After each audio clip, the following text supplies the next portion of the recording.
Good morning, YouTubers. I'm out here this morning. This is January 1 of 2024. Get that date right, got to change the year. And I know a lot of people have gone out and they've done their, wrap up of their year, I guess, like what they're doing on on their own channels and so on and so forth. But I figure I'm just going to start on day one. We'll just cover a whole bunch of projects that I got currently here and or will be here in the upcoming year, probably almost 24 of them actually. So let's get started. This is the I believe it's a 1939 D47J, and I started work on this thing last year, over a year ago. I had to dismantle the engine. Move away there, puppy. I had to dismantle the engine oil pan. I had to lift it up, take the oil pan apart, just check the oil pump for the engine because I could not get any oil pressure, and I was worried about maybe the oil pump, because there was water in the oil pan when it was frozen, broke the keyway or whatever. But anyway, found out that not to be the case, and I think it was actually just needed to be a new gauge. Secondary project on this machine, I got it underneath this plywood roof, was the far side. The steering clutch was soaked in oil and was slipping. I could steer it around empty, but it would not push a load of blade. It would always go off to the one side. I just could not control the far side. So I got that overhauled, replaced. It's on its way together. So this is my priority, to get this thing back in running condition as soon as possible this year. So it's going to be the first project that I tackle. This is my 1941 Case D. I think it's a 41. I'm not too sure on that. I picked it up when I first moved here because it had a blade on it, and I used it for clearing snow off the yard and the laneway, which worked pretty good. But I ended up replacing both tires, and actually replaced both front tires when I bought some Caterpillar parts on that lot. Was two of these tri-rib tractor tires. They're a little oversized. They're the right inches, like around. They fit the rims, but instead of 750, I think they're 850, so they're a little taller. And that caused the blade to ride a little, the way it was made, ride a little bit higher off the ground than what I liked. But anyway, I took it off, and I'll probably put a splitter, a log splitter, on either the front or the back or something, because I don't need the blade anymore. It was kind of a Mickey Mouse blade. And yeah, we got cats available now. We got 3 cats that can push. So its pushing days are over. It was never meant to be a blade tractor. This is my 1965 John Deere 1010. Came with a front end loader. Already had brand new rubber all the way around. But it did have a clutch problem. The clutch was out of it, and the spline shaft, the throughput shaft to run the pump, was stripped, so there was no splines. It had no hydraulic power.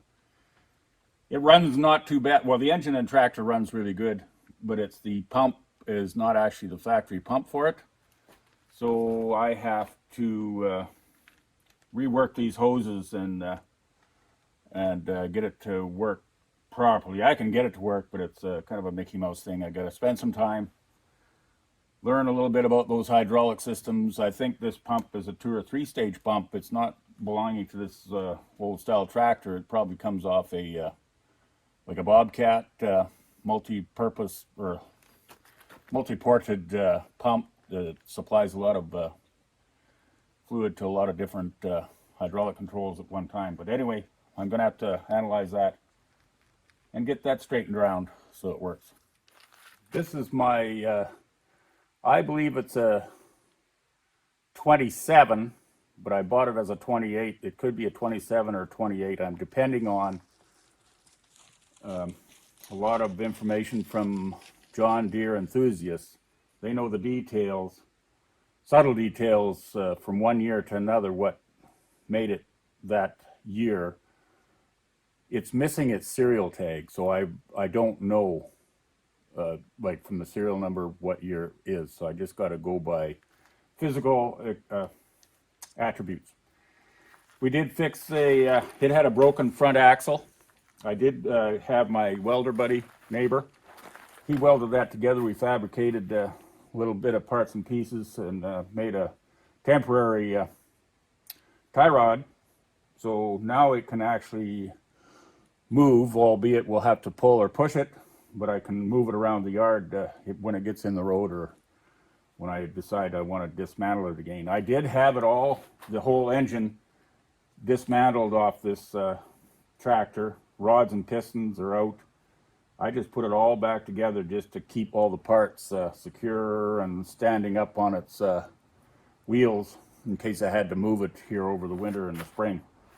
But anyway, that's my John Deere D, 1927/28, and I'm looking forward to doing a lot of work in the upcoming months on it. I already broke apart or tore down the carburetor.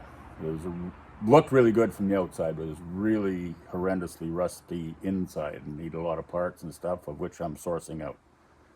So all in all, most of this year is probably going to be sourcing out parts for this John Deere D. I don't know what year this is. It's in the 50s somewhere, 53, 54. Massey Harris number 30. When I got it, it did not run. It still does not run. It doesn't have any rims for the back. I got the tires and tubes for it, but I do not have any rims. The previous owner threw the rims away because it carried that fluid in the back tires, and it just rotted the rims. They totally split. So anyway, this here looks like it's a V8 race car engine, but it's actually a barbecue. So I took the old engine out, and that barbecue I had, that's a facsimile of a 350 Chevy, small block, and I've been using it as a barbecue. But in future, it still has the drive here going in the transmission, and I want to just find a 12-volt motor, big ass battery, and I'm just going to rig it up there so I can move it as a barbecue to wherever I want in the yard to barbecue, you know, having an event or whatever. And it does have a tilt hood. I can tilt it up. I don't know if I can do it right now.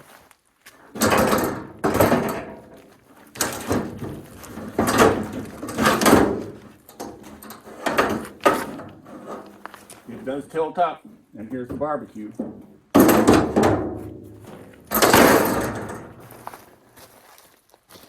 I got to work on that, finish that tilt up process. It's missing the front clip, but anyway, it's going to be a barbecue, or it is a barbecue now, but we got a little bit of work to do on it. This little jewel out here, I believe, is a 1949 year, a Clark forklift. I don't really know the model of it at this point, but I got it. It was semi-running. I managed to run it up onto the tow truck, the flat deck, and brought it home. Since then, it's I did the carburetor and the distributor, and one of the valves were hung up, so it was missing, running on 5-cylinder. It's got a Continental, 6-cylinder Continental in it. But it's been a lifesaver around here for just lifting up stuff and holding. It's got a good set of hydraulics on it. So makes life a lot easier around the property here. This is my 1974 Ironhead Sportster, Harley Davidson, or an AMF. They weren't called Harley Davidson in the day. They were still the AMF bikes. And it has been redone and gone through. It ran at one time pretty good, but since I got out here in this country and started looking after or looking up old cats and old machinery that way, my bikes pretty much took a second place in my world. But I'm going to get back on it this year. I want to get this thing up and running again, and just run it around locally up on the back roads here and whatnot. It's kind of fun to run. You know, I'm wrong. This is the last year that they had the shifter on this side, back brake on the far side. And then after that, I think in 75, they had to reverse them somehow or another because of the international rules of motorcycle controls. They had to change that around. But anyway, this is an opposed system, what normally is on a motorcycle. Kind of drives you crazy if you're not thinking about it. This here is a 1941 D47J. I just picked it up there this summer and got it home. Both the pony and the diesel were free. And just a couple weeks ago, or 3 weeks ago, my son was out Triple D, and he and I pull started this thing and got it running. The diesel does runs really nice too. It sounds good. And we never had the pony running, even though it'll take a little bit of work. Got to clean the carburetor and the points on the mag. But once we did get it started, found out the main clutch was slipping. Couldn't engage it so it'd be able to power itself along or whatnot. We just barely got it started. Once it started, I guess it all broke free, got some rust knocked out of there or whatever was going on, and now it's a slipping clutch. Also, the steering clutches are both seized, and on a previous video I got an experiment going. I filled up both cavities for the steering clutches with water, hoping that they would soak up in water and then freeze here this winter. But here where we are, as you can see, there's no snow, virtually no snow here, and this is January 1. So normally, like in comparison last year, we had, I'll bet you, over 2 feet of snow in the yard here. But anyway, that's the D47J military version. Still has the green under the yellow. This is my 1941 Ford 1-ton. I just bought it and brought it home. Haven't done anything with it at all. All it's got is 2 front tires. It's a complete chassis, engine, driveline, and everything. It's missing the 2 back rims and tires. It's got the front rims and tires. No glass in it. It is pretty well fabric-cobbled there, but it does have a good driveline and engine, even though the engine is stuck right now at this point. But I don't know what I'm going to do with it. I'm currently looking at another, it's an older one, 38, 39, Ford 1-ton. Looks pretty much the same. The front clip is obviously going to be different, but it's a complete truck. I'm kind of looking at picking that up.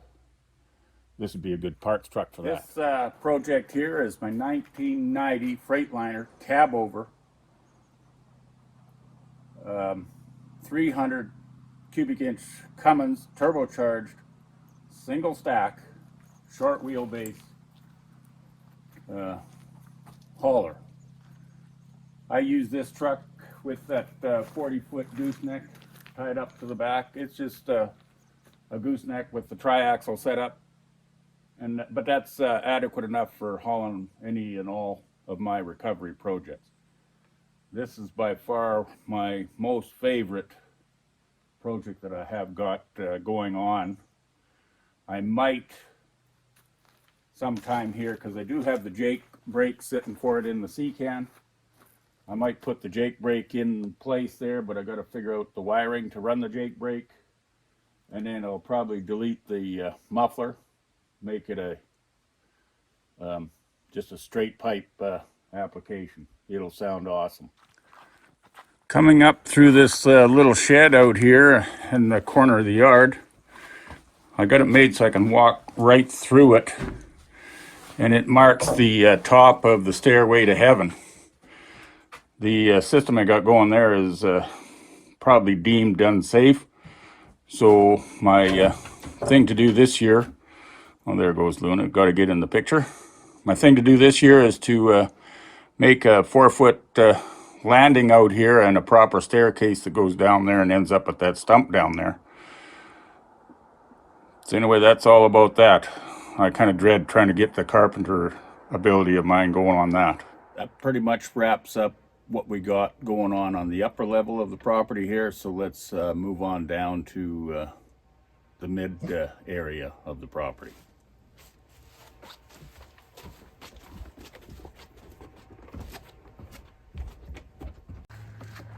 It's hard to see accurately from up on this point here, but we're just going to walk along down the road down to the hairpin, and we'll start looking at projects from that point on.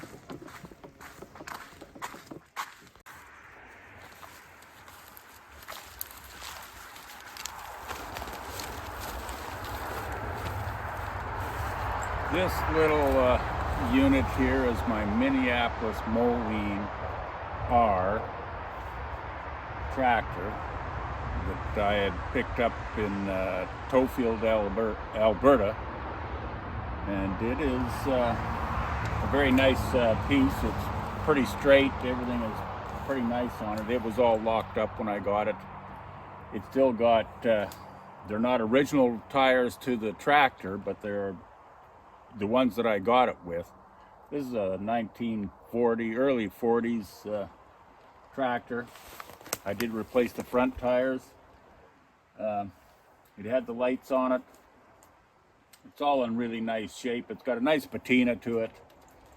And yeah, I like it a lot. I started up once a year. It was quite the story to get it recovered out of them trees out at that particular farm. But it was a good recovery. This is the second Minneapolis. Actually, the R is the second one I got. This is the Minneapolis Moline Z, and it is the first Minneapolis Moline that I accumulated.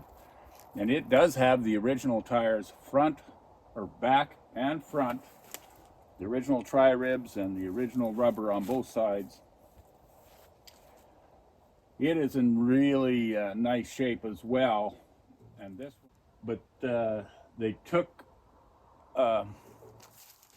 they broke the manifold, and they never put a muffler back in place. They just welded up a straight pipe coming off the manifold, and it comes through the hood here. They cut a hole through the hood.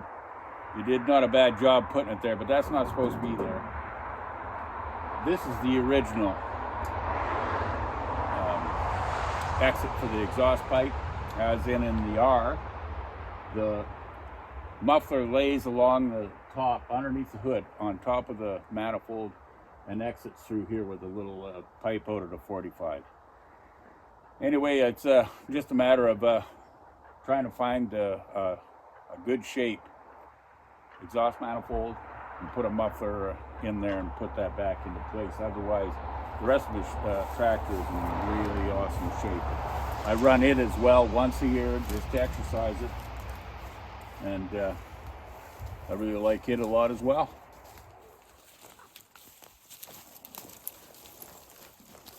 Currently parked in between both the Minneapolis R and the Minneapolis Z is this 1959 FWD 4x4 5-ton dump truck on gas. It has, I believe it's a 450 cubic inch Red Diamond International gas engine.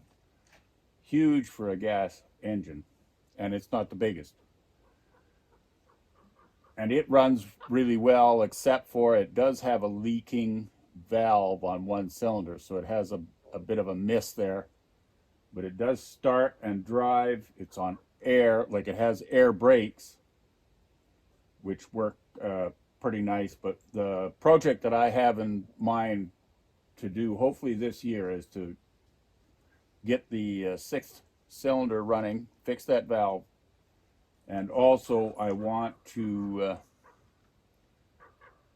adapt somehow a spring brake like modern tractors, modern trucks would have, as a spring brake, park brake operated off the air system. Right now it just has a a lever operated thing, which is all worn out, and it's tries to sandwich a drum back there behind the drivetrain, and it's just not an adequate thing. Maybe when it was totally brand new and not worn out at all, it'd be suffice. Like, it'd work well enough to suffice. But this is the 59 FWD, international cab, international power, and I believe it is Clark driveline. This is actually my first D4 that I acquired. It's a D4 7J. All three of the D4s I have are 7Js. I got this from Armstrong, BC. It was a runner when I got it. The steering clutches were seized. I freed them up, and it does operate really nicely.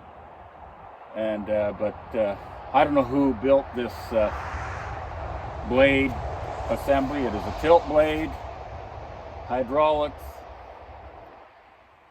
But when a guy looks at the frame in detail, it was built by probably a renowned welding shop, not a Laterno or anything like that, but some kind of a welding shop. And I just can't get over, for the machine that doesn't put out 40 horsepower, how the whole blade can be broke, cracked, welded, patched. The A-frame has been broke, gusseted, patched, lots of big welds on it all over. It's amazing to me how much of a beating this particular machine took, and still ticking. This machine behind me is an old binder from the farming days. I think originally it was a horse-drawn binder, which was adapted to a tractor pull. Anything that's wood is pretty much long gone and missing. There's a few remnants of the rollers in the machine that would have run the canvases to run the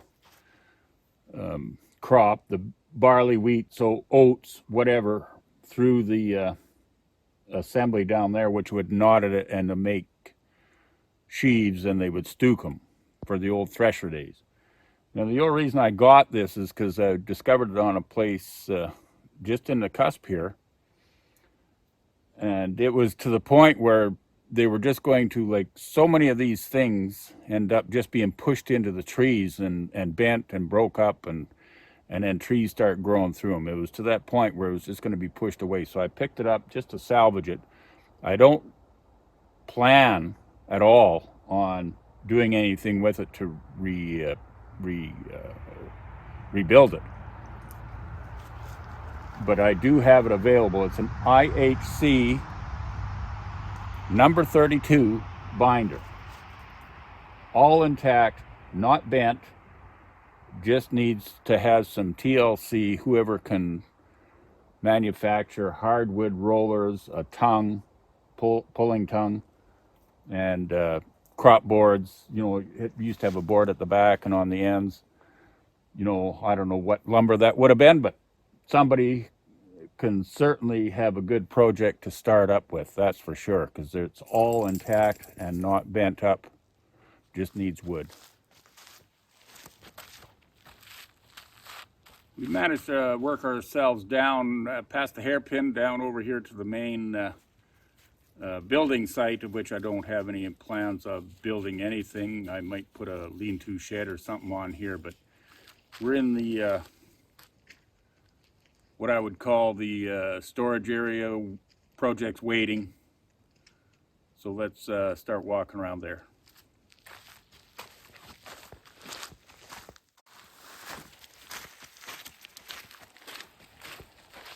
I'm not sure of the year on this unit. It's an international McCormick. Actually, it's a McCormick Deering by International. Farmall Cub, 1940s era. The engine is kind of locked up, the clutch is locked up, but all the tires are, well, the two back tires are the way I got them. I think they're original, and I have already replaced the two front tires, put them on because they were both totally shot. I just needed rubber underneath it so I can move it around. It does have a sickle bar more on the far side. I kind of have plans on just doing the shoulders of the roads around here, like on my road, and you know, just trimming it up. But that's on the list for next spring. I want to get that thing running. This 3-bottom plow was given to me by a gentleman in Alberta. He just gave it to me, so I picked it up, and it needed a little bit of work. The trip mechanism here was broken, so I rebuilt that, got that to working, and all these adjusting arms were all seized up. I managed to get them heated up and freed up and lubricated up, so the actual plow does work. And in future, I do plan on getting together with the vintage plow club in the neighborhood and do a little plowing with it, with either one of the Minneapolis Moline R's or Z's, or the Case D, or maybe the John Deere 1010. This is actually a P&O plow, established in the 1800s, and I believe International Harvester bought them in the late 19-teens or 1920s. There is International Harvester on the trip mechanism and the wheels, but the beams, the whole plow has got P&O stamped on it.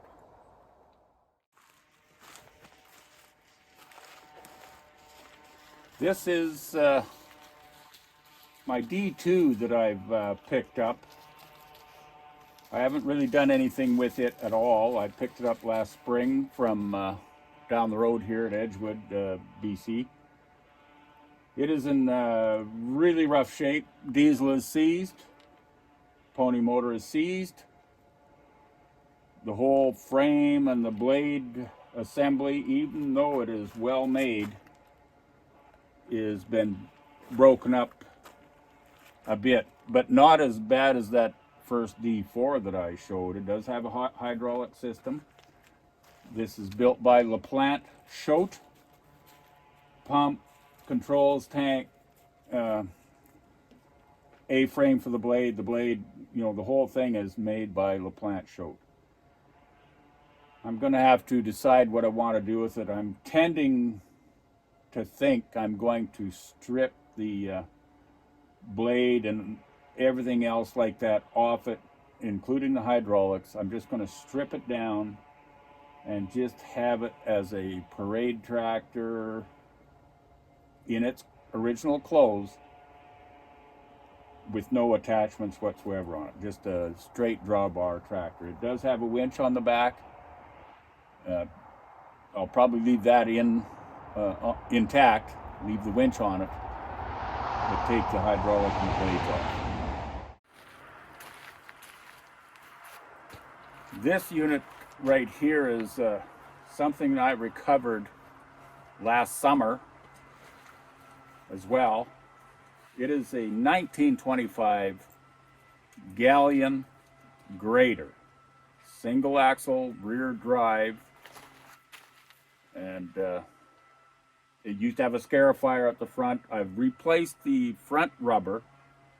They're oversized, but they're what I had available, and they fit the rims and everything, so it's sitting up on good rubber on the front.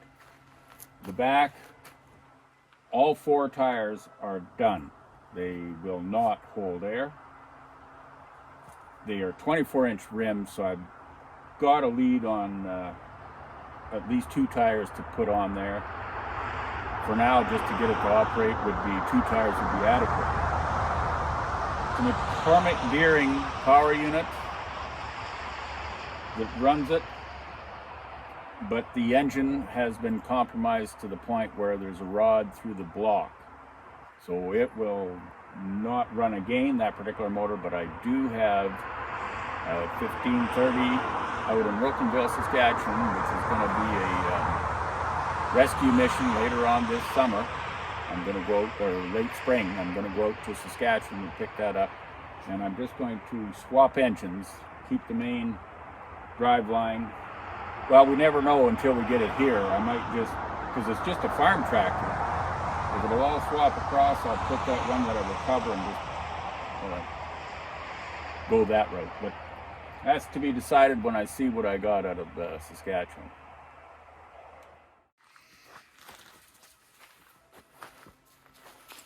This here piece here, I recovered it a couple of years ago. This is a 1951 Caterpillar D6.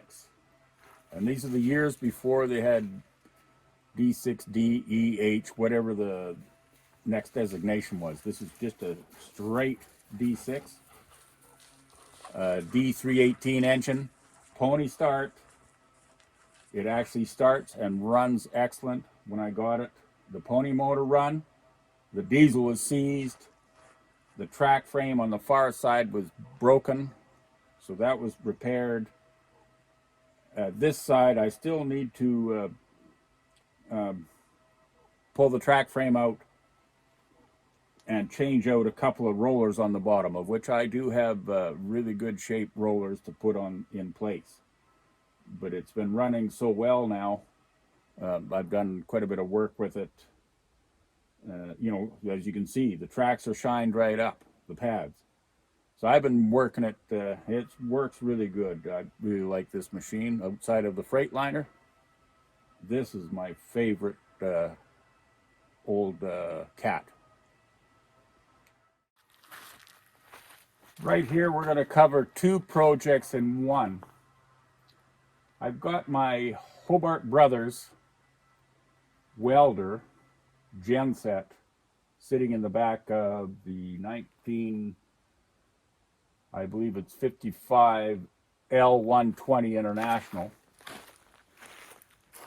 The reason I got them sitting together is because I thought the military Hobart Brothers welder, 1942 vintage, World War II, it actually was WW2 piece of equipment because it's painted green. I got it mounted in this old truck.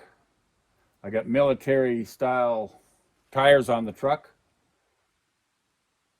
Just a matching pair. It just looks really awesome. Seems to handle it. My idea is, I don't know if I'll ever get to that point because it's going to take a lot of electrical work. I'm not really too keen on welder or generator type stuff, especially old vintage stuff. To get it to work, but it's a nice matching unit. It's a nice. It looks like a nice piece. It got the old jerry can on it. It still has a nice patina. Got all the glass to it. Got. I just need a brand new windshield, but it does run really well, and it's a 4-speed standard.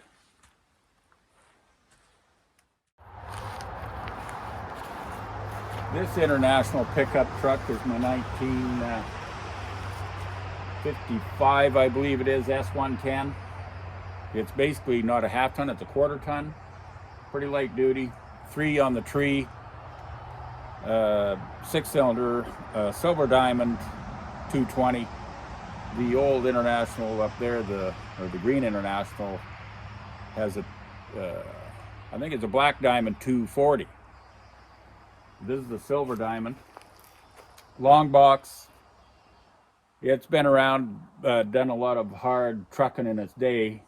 I have, since I acquired it, put in all brand new brakes, wheel bearings are done, all new shocks, new hangers on the back, new spring hangers, rebuilt all that. The fuel gas tank, this is a new or refurbished gas tank on this one. It does run, starts, and drives really nice. It could be your daily driver. It's just missing, well, it needs a new windshield, and it's missing the door windows. But it'd be an awesome little daily driver. I'd really get a kick out of taking it into town, but it's not registered for the road yet. Neither one of these two pickup trucks are. So anyway, that's my little international.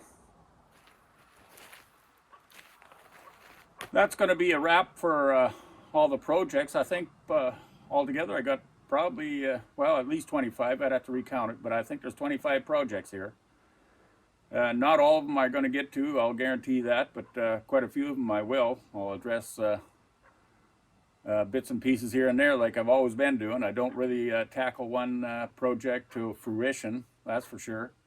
I kind of get interrupted by you know, lack of parts or just a lack of interest in the project and move on to another one and come back.